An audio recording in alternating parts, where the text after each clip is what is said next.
I veliki pozdrav svima, došli moj novi klip na mom YouTube kanalu. U današnjem klipu ću vam pokazati kako da uštedite bateriju na vašem Android uređaju bez ikakvih dodatnih aplikacija kao što su Doktor Battery i tako dalje.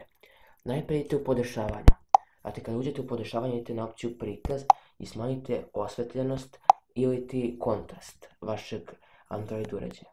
Sljedeći korak je opcija spavanja.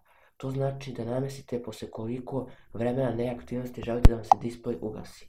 Ako vam je na najviše, to je 30 minuta, veoma će vam se potrošiti baterija.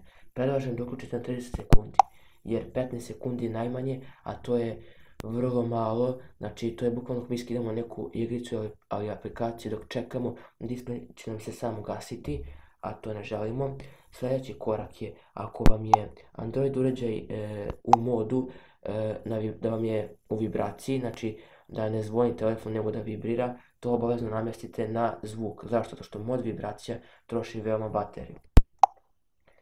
Sljedeći korak je, ako imate ovako ove ikonice na vašem početnom ekranu ili displeju, kao što ja imam Instagram i ovu igricu, obavezno ih uklonite odatle. Zašto? Zato što vrlo troše bateriju i mogu se same pokrenuti bez vašeg znanja. Dovoljno je da ih imate ovdje u meniju. I sljedeći korak je da nikada nemate ovakvu pozadinu kao što ja imam, znači živu pozadinu, jer vam to isto također troši bateriju kao i ove prethodni koraci koje sam vam pokazao. Stavite neku sliku koja je normalna. Sljedeći korak je, ako ne koristite Wi-Fi, to jest internet, obavezno ga ugasite, kao što je meni sad kada ga ne koristim. I vidjet ćete bolje rezultate. Znači, nije vam potrebna nikakva aplikacija kao što je Doktor Battery ili ti slične. Doktor Battery aplikacija vam samo još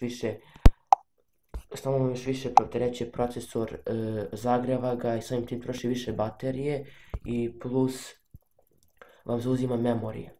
To je bilo to od ovog tutoriala. Ako vam se svidjelo, ostavite like, share i subscribe. Mi se vidimo u nekog narednih klipova. Peace out.